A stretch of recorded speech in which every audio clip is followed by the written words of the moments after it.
পৃথিবীতে সেরা শব্দ মা। মায়ের সাথে কখনো কারো তুলনা হয় না।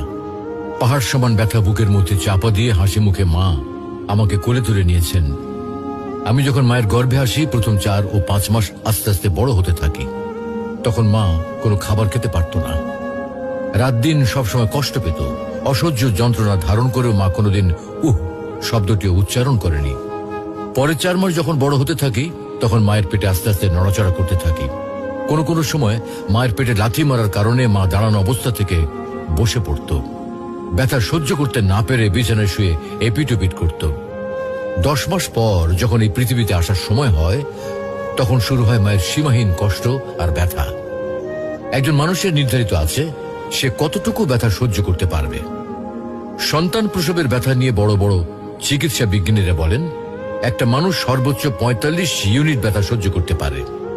এর উপরে হলে হয়তো সে মারা যাবে, আর তা না হলে অজ্ঞান হয়ে পড়বে। যখন মা আমাকে প্রসব করে, তখন তার ব্যথা হয় 60 ইউনিটের মতো, যা আমাদের দেহের 206টি হাড়ের মধ্যে 20টি হাড় একসাথে ভেঙে গেলে যে ব্যথা অনুভূত হয়। এতটুকু ব্যথা সহ্য করে মা আমাদেরকে এই পৃথিবীতে আলোর মুখ দেখান। মায়ের ঋণ কিভাবে শোধ করবো আমি? আমার গায়ের চামড়া দিয়ে মায়ের পায়ের জুতো তৈরি করে দিলেও তার এই ঋণ এক বিন্দু পরিমাণও শোধ করতে পারবো না।